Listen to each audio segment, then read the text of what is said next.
tudo bem?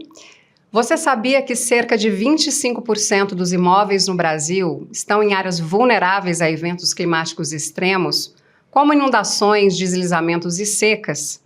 E como esses riscos podem afetar o valor e a atratividade desses imóveis? Meu nome é Luciana Arouca e este é o segundo episódio da 4ª temporada do podcast que foi pensado para debater a agenda sustentável e tudo mais que se relaciona com o ESG. Hoje, nós vamos mergulhar em um tema que está cada vez mais urgente e relevante para o nosso mercado imobiliário, que são os riscos climáticos. E para nos ajudar a entender melhor esse cenário e descobrir como o setor imobiliário pode se preparar e se adaptar, temos o prazer de receber conosco Vinícius Ambrogi, líder de serviços ambientais e planejamento urbano da EBP Brasil.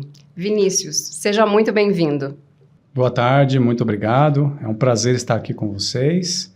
O tema é urgente, a gente precisa debater, né? Eu acho a importância e o valor desse programa é estar nisso, trazer essas questões em pauta e a gente poder explicar em mais detalhes aquilo que a gente pode ajudar nesse processo, né, Luciana? Porque como é muito amplo, né, a gente pode focar aqui em alguns pontos, mas obviamente não vamos conseguir cobrir todos os assuntos possíveis.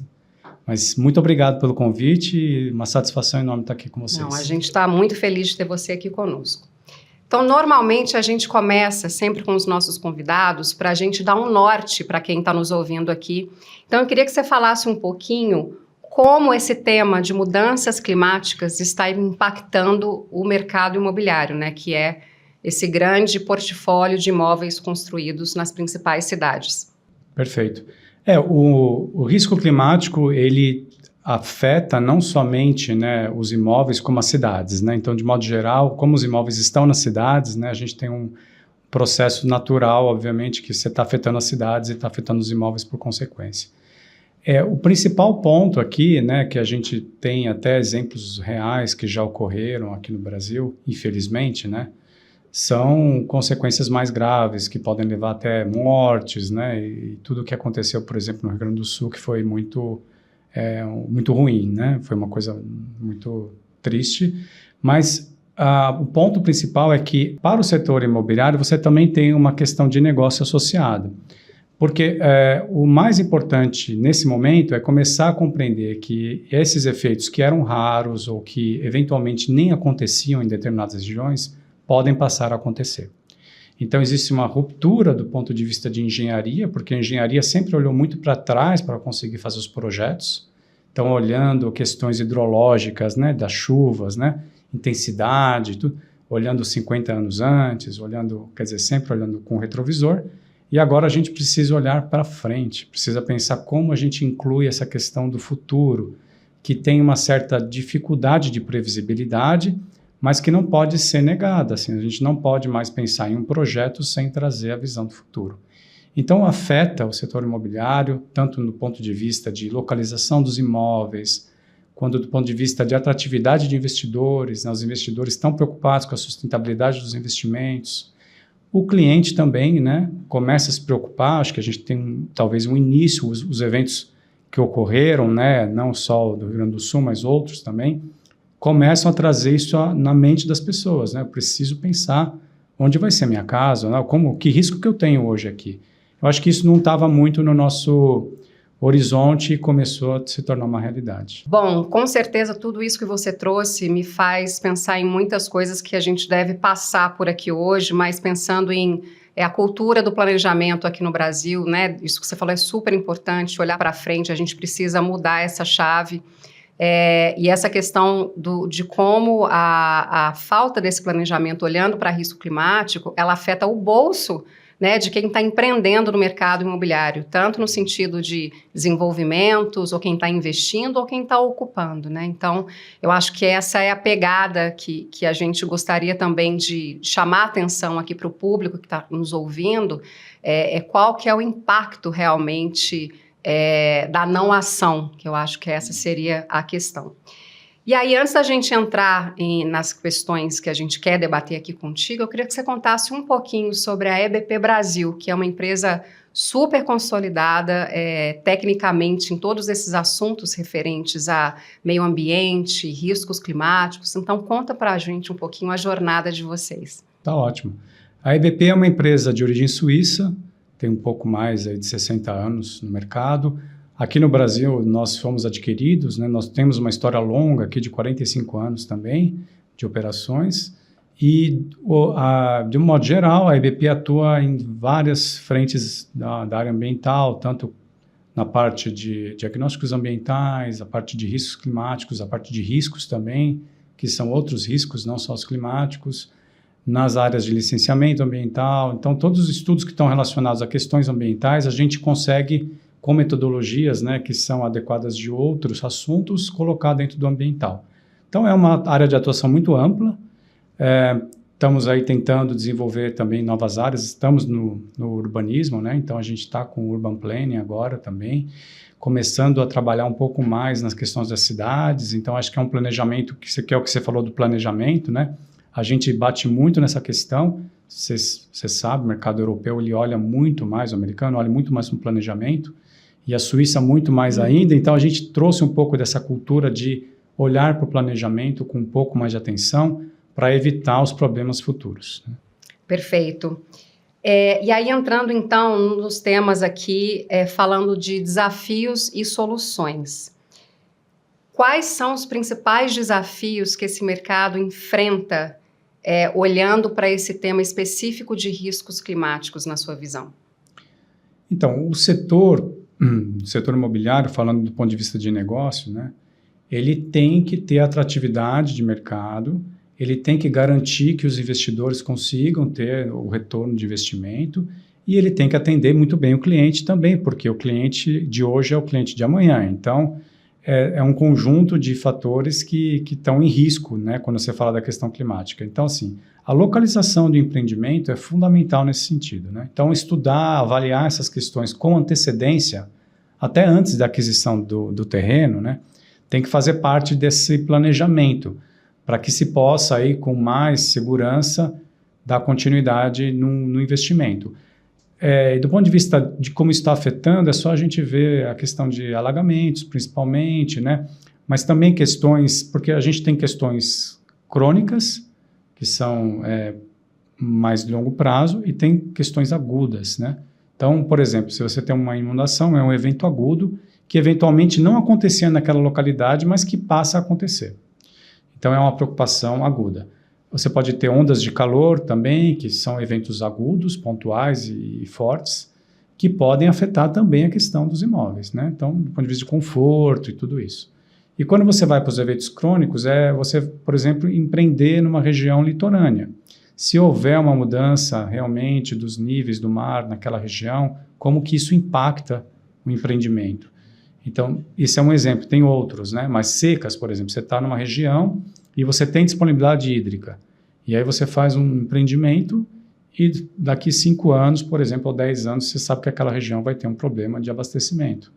E se isso já está em pauta, ou começa a estar em pauta no mercado, isso vai afetar o seu empreendimento, no lançamento do seu empreendimento. Então, são questões bem amplas, assim, né? Do ponto de vista de possibilidades, mas tem que ser vistas com antecedência para evitar que você não consiga efetivamente cumprir aqueles quesitos iniciais que eu falei, né? De conseguir todos aqueles ganhos que o empreendimento pode trazer, né? E aí eu vou fazer só um parênteses, antes de entrar na última pergunta, que você também me fez lembrar uma questão super interessante, né? Porque quando a gente pensa em mercado imobiliário, risco climático, investidor, ocupante, etc., a gente tende a pensar muito no business, né? Mas pegando a tua experiência de cidade, né? Eu lembro quando a gente recentemente esteve no norte do país, e no Rio Grande do Norte, em São Miguel do Gostoso, que é uma região, praticamente uma comunidade, e conversando com as pessoas locais lá, a gente caminhando pela orla, uma dessas pessoas explicando assim, o quanto o mar ali já avançou nos últimos 5 anos. Então, ele mostrou alguns imóveis que eram casas litorâneas ali de veraneio mesmo, que já tinham assim erguido muros de contenção, porque com o avanço ano após ano, provavelmente elas vão ser invadidas. E aí, falando em valorização ou desvalorização, o quanto que esses terrenos que há 3, 4 anos atrás valiam X e hoje estava sendo, hoje, né, naquela época, talvez 2018, 2019, já estivesse sendo vendido pela metade ou menos da metade do preço. Então, a gente está falando assim, de um impacto que não é só né, os grandes centros urbanos, as grandes empresas, os grandes desenvolvedores, mas afeta a própria pessoa física que tem lá, às vezes, uma renda de um imóvel e que, por ser uma cidade litorânea, aquilo ali vai ser inviabilizado de alguma maneira, né? Isso aí. É um ótimo exemplo, né? Tanto... E talvez, até só para te cortar aqui, a gente não tem uma visão clara, porque eu era turista, eu fui lá e fui embora. Então, a minha percepção ali é como se o lugar sempre fosse assim, né? E não, e isso deve estar acontecendo numa proporção maior do que a gente imagina, certo? Certamente, isso acontece tanto na faixa litorânea, como você estava dizendo, né?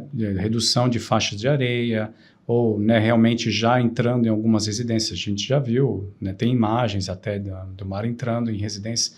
Então, assim, já acontece na litorânea, que é uma coisa meio imediata de se imaginar. Acontece também em outras regiões. Você tem regiões que estão se tornando áridas demais, né, que não eram tão áridas, mas estão se tornando, inviabilizando, né, não do ponto de vista as pessoas conseguem continuar morando, mas inviabiliza outros negócios, começa a tornar aquele ambiente difícil do ponto de vista econômico de se manter. Então, socialmente, é uma questão difícil de resolver. Você tem o caso de Porto Alegre, que a gente comentou agora, tem regiões ali certamente que se desvalorizaram, né? Então, as regiões que foram mais impactadas, certamente teve uma desvalorização financeira grande dos imóveis. Isso impacta as pessoas, né? Imagino, e a relação dos negócios, né? Empresas de seguros, etc., enfim. E aí, aproveitando essa problemática que a gente acabou de levantar, explica para a gente, na prática, o que seriam esses estudos de riscos climáticos para o mercado? Muito bem. Esses estudos, eles se baseiam num conceito de a gente conseguir olhar para o futuro e entender o que pode acontecer naquela localidade. Existem 2 variáveis importantes, que é a localização e a temporalidade, que a gente... Quer dizer, uma coisa relativa ao tempo e uma coisa relativa ao local onde você está. Então, esses 2 são fundamentos desses estudos, né? Quando a gente olha uma localidade, a gente vai fazer as projeções meteorológicas para lá, climáticas, com base em dados do que o IPCC tem os modelos, mas existem empresas, a gente trabalha com empresas do setor que fazem trabalhos muito mais acurados, assim, eles conseguem dados climatológicos locais, mais atuais, e rodam esses modelos constantemente, existem vários tipos de modelos, e aí com isso você faz um arcabouço de dados que te mostra no futuro o que pode acontecer. Olha, eu vou ter um aumento de incidência de chuvas com mais de 150 milímetros em 24 horas de tantos %. Eu vou ter 4 ou 5 dias intensos de temperaturas acima de 35 graus ou 40 graus, com chance disso ocorrer em tantos %. Então, esses são os resultados que a gente trabalha do ponto de vista de dados. Aí é como se fosse um licenciamento ambiental. A gente olha o meio físico, o meio biótico, o meio social. Então, no meio físico é a questão climatológica. Localização do imóvel, você vai ver se você tem uma localização que é potencialmente alagada ou não, se você tem encostas próximas e qual o risco dessas encostas, né, ter alguma possibilidade de escorregamento. Do ponto de vista ambiental, que é isso que eu estou colocando, não é só a questão física, né? Você olha, existe uma adequação da infraestrutura local para ser resiliente a essas mudanças que estão potencialmente vindo. Então, você tem que ter um olhar um pouco mais aberto nesse sentido para entender o que está programado para aquela região, qual que é o futuro da ocupação naquela área, como que o meio ambiente está preparado ali para receber tudo aquilo, se ele tem uma condição natural favorável, né, para essas potenciais variações ou não. E você olha do ponto de vista social, né? Então aí você vai entrar na questão, às vezes, regiões que são potencialmente muito mais afetadas numa situação. Então você tem pessoas que vão perder muito, né, do ponto de vista de condição de vida. Então é uma junção de todos esses fatores, e quando você compila tudo isso, você tem um estudo de risco climático que ajuda aí, né, as empresas, ou a sociedade, os governos, as prefeituras a tomarem decisões, né? Então, se essa área tem esse risco nesse momento, Eu posso ou mudar meu projeto e adaptar ele para aquela realidade, ou buscar uma outra área. Se essa área não é mais factível para mim, eu vou procurar outra área. Então, é basicamente isso. É tudo uma questão de previsibilidade e visibilidade, né, transparência de cenários, ou seja, tanto para quem está empreendendo, né, um negócio e as partes envolvidas, mas também para as comunidades ao redor envolvidas, na verdade nem envolvidas, mas impactadas, potencialmente impactadas, que tem a ver também com os governos municipais ou talvez dependendo do tipo de empreendimento estaduais. Então é uma forma talvez de amarrar todas as possibilidades, entender o cenário e os principais riscos e tomar decisões, certo? Assim, seja via vou fazer uma outra estratégia ou como que eu mitigo esses potenciais riscos e mantenho o meu projeto, certo? Exatamente.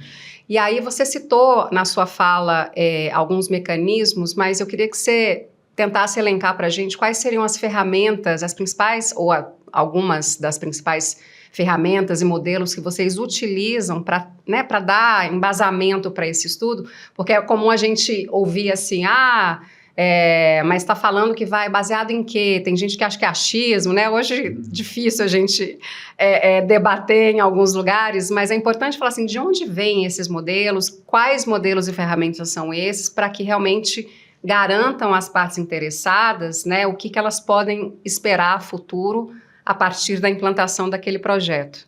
Ótimo. Não, existem várias ferramentas possíveis para se utilizar nesse tipo de projeto, né? A análise multicritérios é uma delas, onde você vai elencar variáveis que às vezes são até antagônicas, né? Mas você consegue colocar isso tudo no mesmo plano de avaliação, né? Você deve entrar com dados climatológicos, né? E modelos, então, IPCC é uma referência para isso, obviamente, né? Existem até algumas outras metodologias mais específicas que dá para se trabalhar, né, que talvez muito mais detalhado do ponto de vista técnico, mas a ideia principal é você conseguir fazer com dados georreferenciados, obviamente, né, com as condições locais físicas tudo que tem ao redor, onde você está, né, o que tem ao seu lado, a questão de infraestrutura também, como que está essa infraestrutura ao redor daquele empreendimento desejado, daquela região, e colocando essas outras variáveis, né? Como que vai ser o clima no futuro, o que essa região tem já de carência.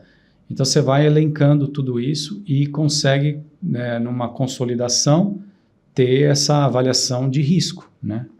Que é o objetivo final do trabalho. Né? Uhum. E pensando no Brasil, quais seriam os principais riscos climáticos que hoje estão mapeados, assim, se você pudesse elencar alguns? Nós temos até um sistema de alerta de risco nacional, né, que tem alguns riscos. Muitos municípios têm mapeado já a questão de encostas, deslizamentos, né? Regiões de enchente também, a gente sabe, os municípios têm ciência. Você até em São Paulo, você vê placas na rua. Essa região é uma região suscetível a alagamento, né? Mas o que acontece é que com a mudança climática, a tendência é que tudo isso se altere, né? Então, às vezes, aquilo que é sabido de agora não é suficiente. Então, essa visão de futuro é que dificulta esses mapeamentos. Mas a gente conhece muito bem a questão dos ciclones no sul do país, né, que tendem a ter cada vez maior frequência e maior intensidade. Nem todo ano a gente tem efeito de El Niño, etc., que faz alguma mudança do ponto de vista de potencialidade desses eventos, mas eles vão ocorrer, vão continuar e vão ser mais frequentes, talvez, né? A gente tem secas, né, no norte. Esse ano, acho que foi esse ano que passou, a gente teve um problema sério de navegabilidade no Rio Amazonas e afluentes, porque você teve uma seca muito pesada. Então, até a questão de portos, né? Como é que você faz uma instalação portuária numa região que pode reduzir 8, 10 metros a altura do nível do rio? Você tem uma questão de temperaturas, então você faz um projeto de climatização de um imóvel, contando com uma condição climática. Mas daqui 10 anos vai ser diferente. Então, precisa olhar também essa questão de aumentos, as temperaturas mais quentes no centro-oeste do país, picos de temperatura aqui no sudeste, questão de chuvas muito fortes aqui na nossa região, sudeste como um todo, no sul, muito mais ainda. Então, os alagamentos, inundações com proporções diferentes, atingindo áreas diferentes. Eu vi um mapa ontem até estava tendo um congresso sobre questões de gestão ambiental, e tinha a fala de um professor de Curitiba mostrando o mapa do município de Curitiba e como eram os alagamentos na década de 30, 40. E aí ele mostrou atualmente. O que aconteceu é completamente diferente. Primeiro porque você mudou toda a condição natural daquela área com a ocupação humana, que já muda todas as possibilidades, né, de questão de alagamento. E segundo que você tem a questão climática também sendo mudada e, além disso, você tem expansão. Então, assim, ninguém está olhando para uma área que não está ocupada do ponto de vista de enchente porque não tem interesse, não há aquilo não é um assunto, né? Então, quando você ocupa, aí você, puxa, aqui tem um alagamento, mas já ocupou. Então, teria que ser aquela questão de estudo prévio. Será que essa área é passível de ocupação? Quais que são os riscos? Então, assim, o cenário é múltiplo no país, né? Depende da região, mas de fato, país continental, mas de fato, assim, quando você está num local onde você tem uma intensificação, as questões atuais, né, ou de passado, elas acabam não sendo mais válidas. Então, você tem que ter um olhar diferente para esses riscos. E né? talvez até em paralelo, né, a essa projeção de riscos, pensar em novas soluções, né? Se fala da chuva, que eu acho que é uma questão que é mais palpável para todos nós, para quem está escutando, as cidades parecem que não dão mais vazão à quantidade de água que vem agora, nesses últimos anos, né? Então, como repensar também essas questões de infraestrutura das cidades, né? O tanto que se pavimenta, o tanto que se suprime vegetação e etc. Então, são ações que caminham lado a lado aí desses estudos, né? E corroboram, talvez, para minimizar a longa data, né, a longo prazo, esses impactos que a gente vai ver cada vez mais, né, daqui para frente. Exato. Bom, falando um pouquinho então de estratégia de adaptação e resiliência. Quais estratégias de adaptação a EBP Brasil recomenda para o setor imobiliário? Olha só essa pergunta, eu acho que é de milhões, hein?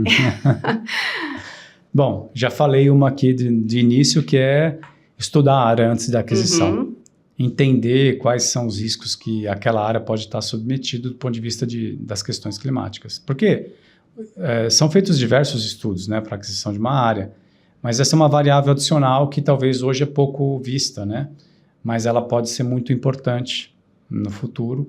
Então, assim, é necessário ter uma visão preliminar, né, de planejamento mesmo, né. Outro ponto, na execução de projetos, já levar em conta medidas de adaptação. Então, se é uma região onde você tem uma incidência de chuva muito alta já atualmente e isso tende a aumentar, então isso tem que ser levado em consideração no projeto, né? E é como falamos, projetos de drenagem, projetos de engenharia geralmente olham para trás e são variáveis que às vezes não estão muito bem cobertas e o projeto obviamente precisa considerar porque isso tende a acontecer. Os modelos não dão garantia que tudo vai acontecer no futuro, porque são modelos, né? Mas eles indicam para nós uma potencialidade que está chegando. Então, a gente não pode negligenciar, tem que olhar para isso. Então, essa é uma segunda recomendação, considerar essas ações em projeto. Do ponto de vista de operação, incluir todas as questões que ajudam também a combater a questão climática, acho que isso faz parte, e as empresas já estão olhando muito para isso, né? Então, assim, do ponto de vista geral, é isso, assim, entender bem sobre a localidade, ter o olhar do futuro inserido dentro do negócio e considerar as medidas que são viáveis, né, e que estão disponíveis. Muitas delas estão disponíveis, algumas vão ficar mais disponíveis no futuro, hoje até financeiramente não são tão viáveis, mas vão se tornar à medida do tempo. Então, ter esse radar sempre ligado e antenado para conseguir seguindo esse caminho.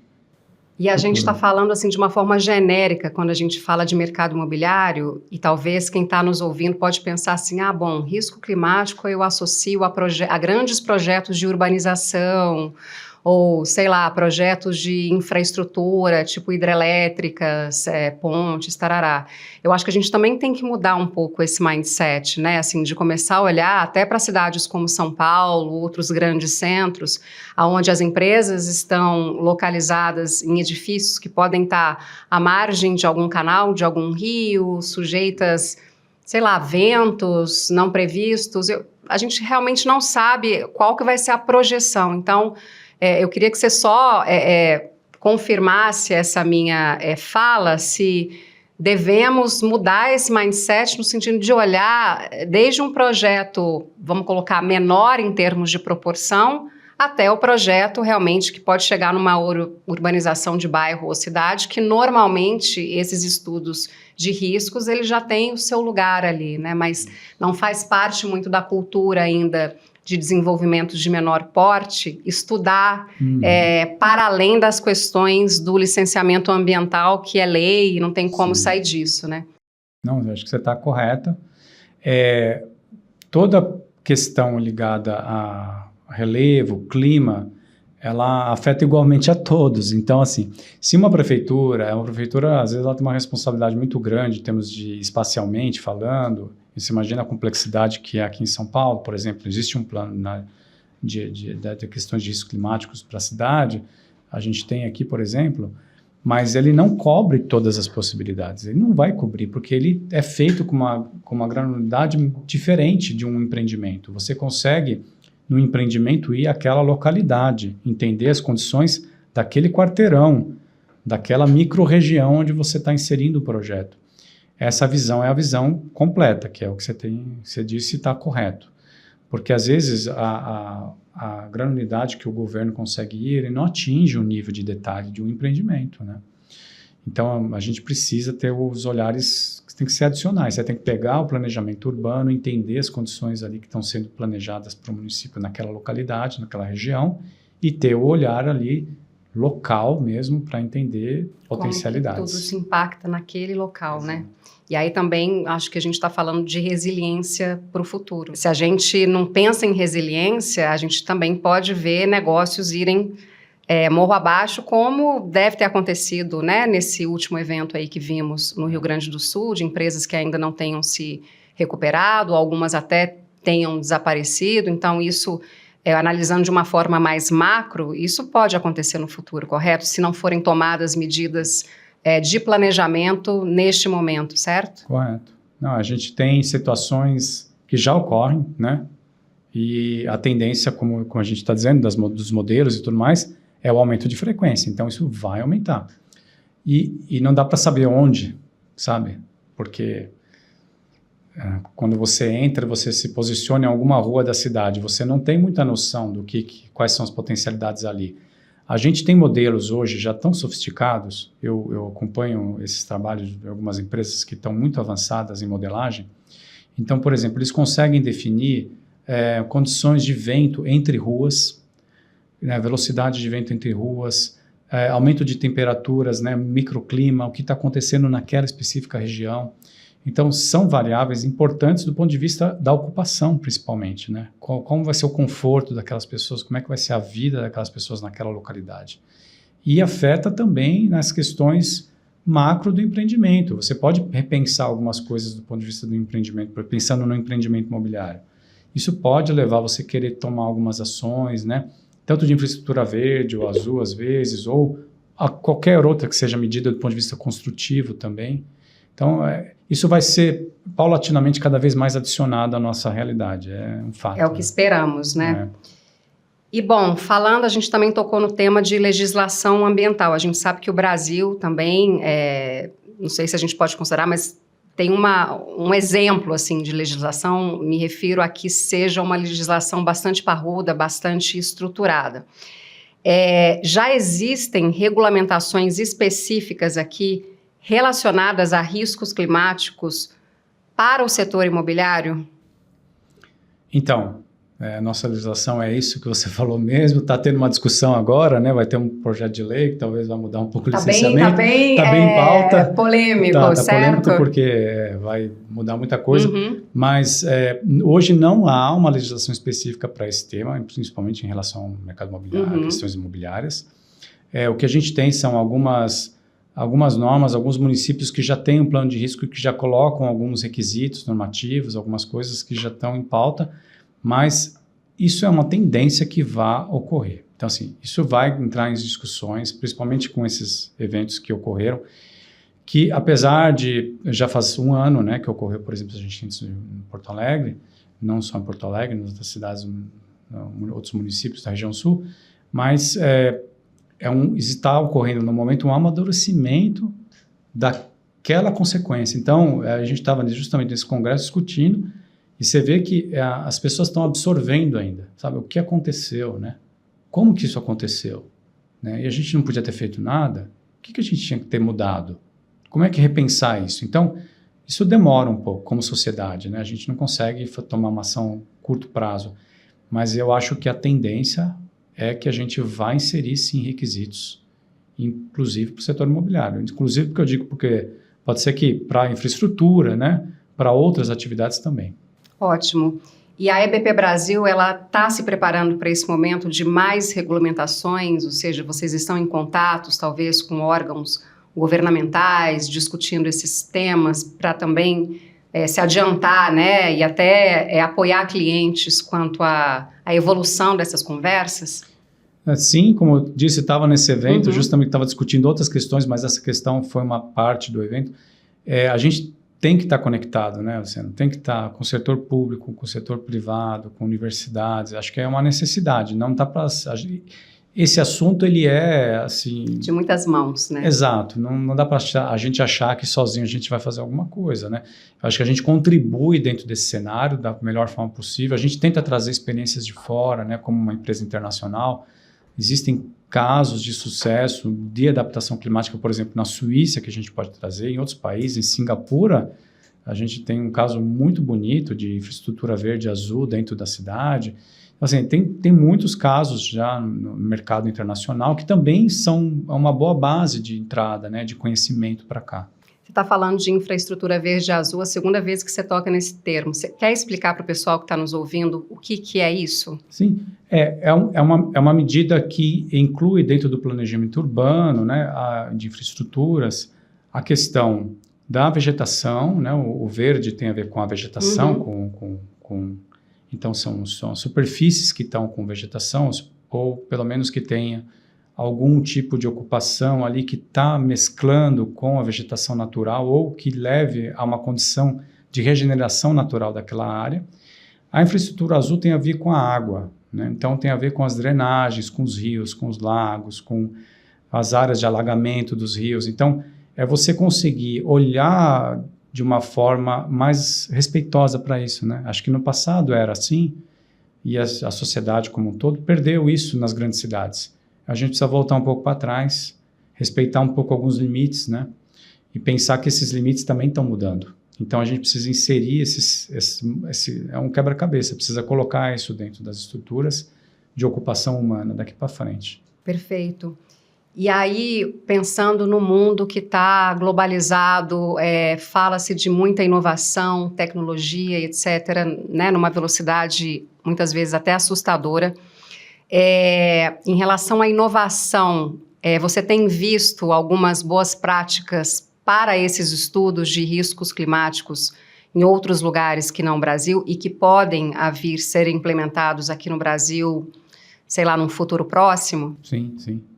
Eu acho que eu falei um pouco daquela questão da modelagem climática em cidades, né? Então, você ter estações de monitoramento muito mais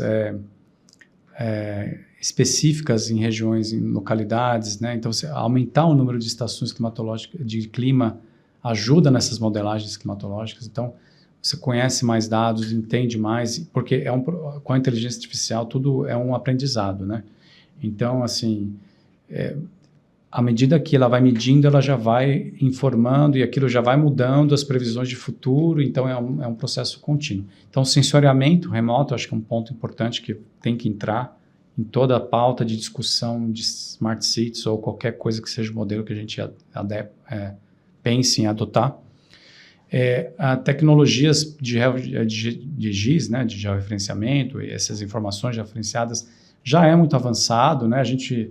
Eu me lembro de a gente começou com esses trabalhos nos anos 2000 e era uma super inovação, você ver os mapas e conseguir colocar os layers e as camadas e tudo mais. Hoje isso todo mundo faz, né? Mas eu acho que existe ainda muita possibilidade dentro dessas ferramentas também que começam a ser mais exploradas, né? Estudos específicos de regiões de ocupação. A gente fez um projeto recente muito interessante de uma área de encosta e ali a empresa queria identificar onde que poderia ser ocupada a área. Então, é uma junção de fatores muito grande para você conseguir saber, olha, o menor risco possível, considerando essa variável, essa e essa, em tantas outras variáveis, você consegue colocar uma coisa que para nós, sem as ferramentas, não seria possível. É mais assertivo, né, e de mais confiabilidade, né, para quem está solicitando também essa confirmação. Exato. E aí eu queria agora que você contasse algum case de vocês, da EBP Brasil, onde vocês desenvolveram esses estudos climáticos e também compartilhar com a gente quais foram os resultados, né, o que vocês encontraram. Não, claro. A gente teve um estudo não faz muito tempo no Rio de Janeiro, né, no estado do Rio. Era uma empresa que tinha instalações em 27 municípios, e então ela queria identificar, do ponto de vista de infraestrutura operacional e operações, né, dela, quais seriam os riscos climáticos que ela estaria exposta, né? E também, identificando esses riscos, ela queria tomar as ações, né? Do ponto de vista de gestão, o que eu preciso incluir na minha gestão operacional para considerar isso? E o outro ponto do ponto de vista de reinvestimentos, o que eu tenho que olhar e priorizar nesse sentido, né, ligado às questões climáticas. Então, fizemos as modelagens, né, fizemos toda a avaliação de infraestrutura do ponto de vista de riscos e saímos com um produto que tinha, para cada uma, eram mais de 1.000 instalações, né, para cada uma daquelas instalações, ranqueando, né, colocando elas em ordem de priorização, onde o investimento deveria ser feito, onde é o maior risco, né, para que a empresa pudesse ter uma gestão sobre esses ativos mais efetiva, considerando a questão de risco climático. Então, um projeto bem legal, assim como esse tem outros, mas assim, a ideia sempre é muito parecida, né? Identificar, porque as instalações já existem, né? Essa questão de planejar, levando o risco climático em conta, está sendo mais demandada atualmente por esses bancos de fomento, então bancos multilaterais de fomento, porque eles trazem a solicitação, eles geralmente pedem padrões de desempenho do UFC, e o UFC já tem dentro de um dos padrões a questão climática. Então, às vezes, um financiamento até com um banco particular, ele vem de uma linha de crédito internacional e esse banco internacional precisa apresentar esses estudos. Então, isso está começando a ser inserido também no planejamento dessa forma. Isso é muito legal, que eu tenho visto isso também, cada vez mais bancos atrelados ao IFC e dando vantagens, né, de financiamento para grandes projetos, nem tão grandes, mas projetos que sejam sustentáveis e demandem esse tipo de investimento, né? Agora, falando nos próximos 5, 10 anos, como é que você acha que as empresas do setor imobiliário, o que elas podem esperar de mudanças e como que elas podem se preparar para esse cenário que a gente debateu aqui, incerto, enfim, que cada vez mais a gente precisa olhar para frente, abandonar o que a gente conhece, né, de passado. Quais que seriam, assim, as principais ações a se tomar, olhando 5, 10 anos para frente? Eu acho que a questão de considerar esses pontos climáticos dentro dos projetos é um ponto importante. Esse olhar normativo regulatório que vai chegar. Então, assim, talvez não esperar tudo acontecer, né? Se antecipar, aprender nesse processo, porque é um aprendizado, você sabe, né? Tudo que a gente faz, a gente vai aprendendo, vai melhorando. Então, assim, é dar início à jornada, mesmo que ainda não seja obrigatória. Porque as inundações vão continuar ocorrendo e vão se intensificar, possivelmente, em muitas regiões. Os ventos vão continuar aparecendo, aquelas correntes de ventos de mais de 100 km, como tem dado aqui no interior de São Paulo, por exemplo.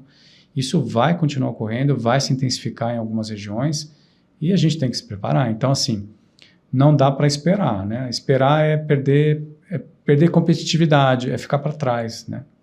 Então, assim, acho que um passo de cada vez é melhor do que querer dar um salto de repente, né? Então, a gente consegue ir caminhando devagar e ir entrando nesses assuntos, porque tem ganhos do ponto de vista de oportunidades também.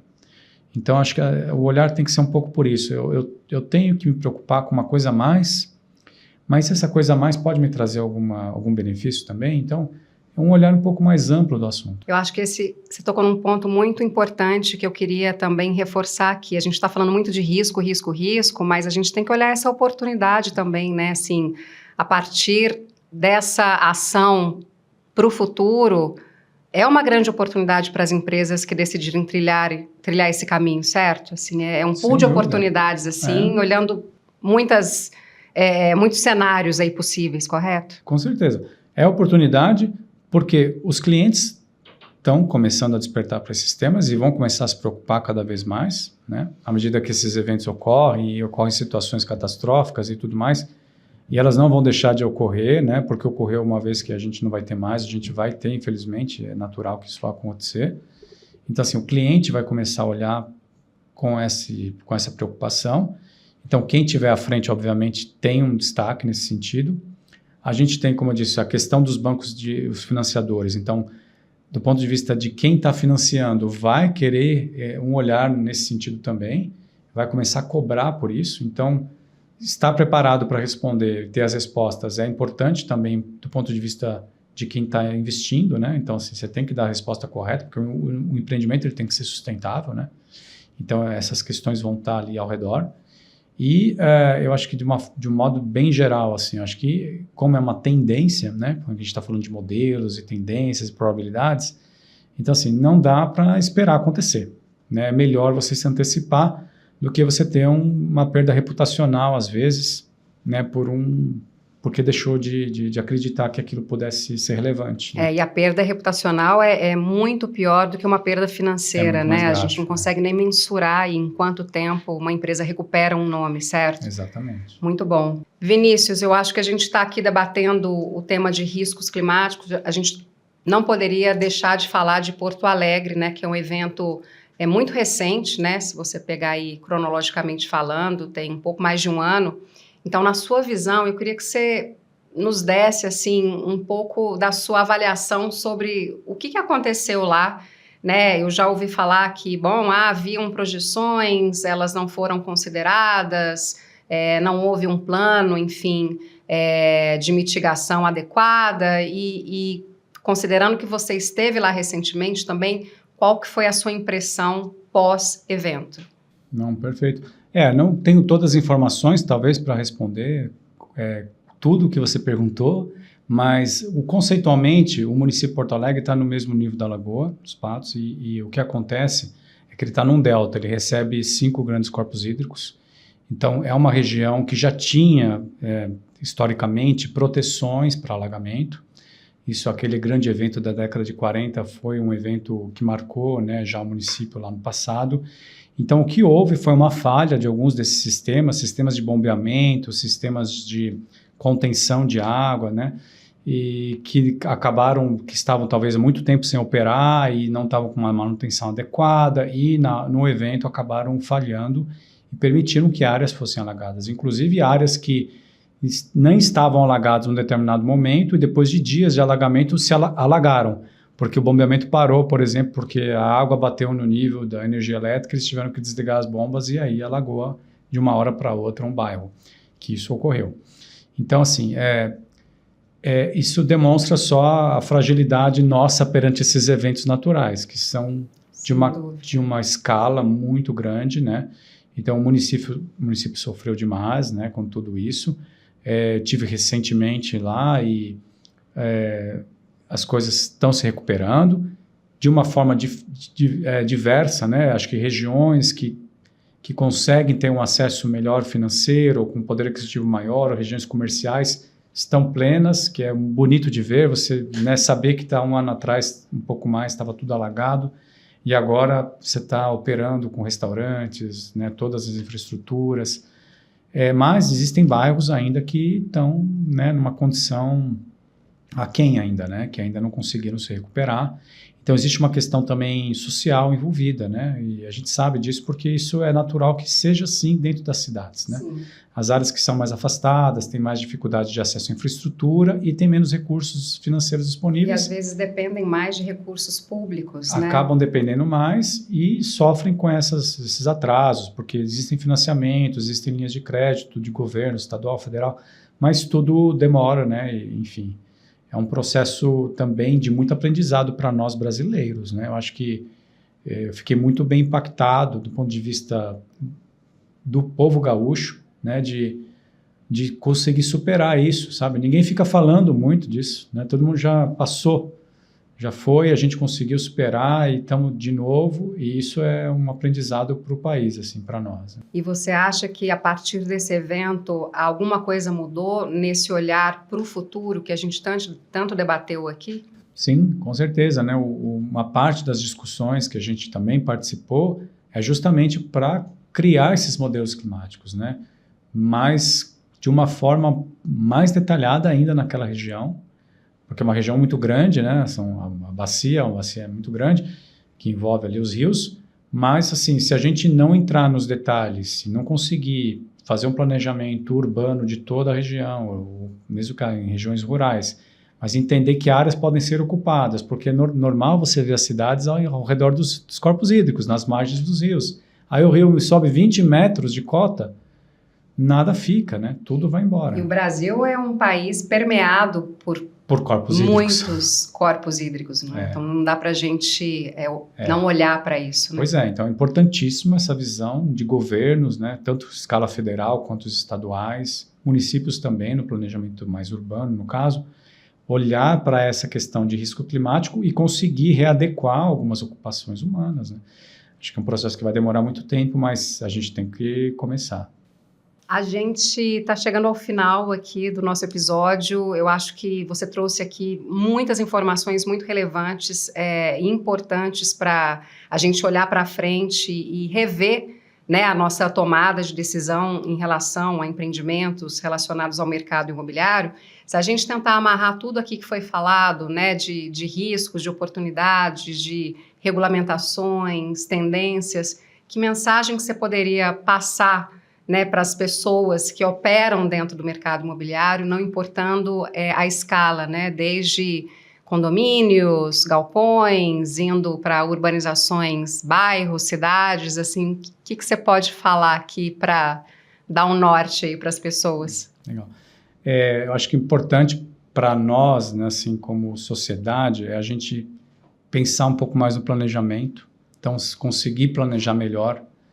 É um caminho bom para atacar esse tema, porque o planejamento é fundamental, porque remediar algo que já está colocado é uma necessidade, muitas vezes, mas é muito mais complicado e muito mais caro. E às vezes nem faz sentido, né? Então você, às vezes, perde um empreendimento, né, por conta disso. Então o retrofit é uma coisa que está na mesa.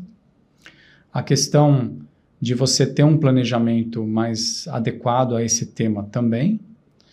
Eu acho que um outro ponto que a gente pode falar do ponto de vista do cômputo geral, né, desse assunto, é que a sociedade está entendendo que isso está acontecendo e vai cobrar pelas ações nesse sentido. Então, essa coisa de antecipar, né, não esperar que venham as cobranças, não esperar que para tomar as ações, né, começar a participar desse processo, porque existe um espaço muito grande ainda de interação, de aprendizagem, tudo. Então, quem está dentro do processo sempre sai ganhando. Eu entendo assim, né? A gente, Perfeito. Quando participa, a gente Sim. sai ganhando. Né? Perfeito. Bom, queria te agradecer por estar aqui conosco, ter aceitado o nosso convite. Seja muito bem-vindo para futuras oportunidades de novas conversas, porque eu quero acompanhar junto com a EBP a evolução, né, de todas essas ações, dessa mudança de mercado. E, enfim, queria muito te agradecer pela sua participação hoje. Obrigado, Luciana, foi um prazer. Estou à disposição, a ABP está à disposição, sempre que você quiser, estamos disponíveis. E parabéns pelo seu programa. Ah, maravilha. E assim, com a participação de Vinícius Ambrogi, líder da área de Serviços Ambientais e Planejamento Urbano da EBP Brasil, chegamos ao fim de mais um episódio do ISG com Luciana Arouca. Como você já sabe, o link para saber mais sobre a atuação da JLL em sustentabilidade está na descrição desse episódio. Na página você pode encontrar reportagens, conteúdos interativos, iniciativas e lá a gente explica tintim por tintim como que a gente pode ajudar a sua empresa e muito mais. Aproveite também para seguir o canal da JLL Brasil no Spotify e no YouTube e ficar por dentro de todos os temas que envolvem o mercado imobiliário. Muito obrigada a você que esteve conosco e eu aguardo a sua participação no próximo episódio. Até lá!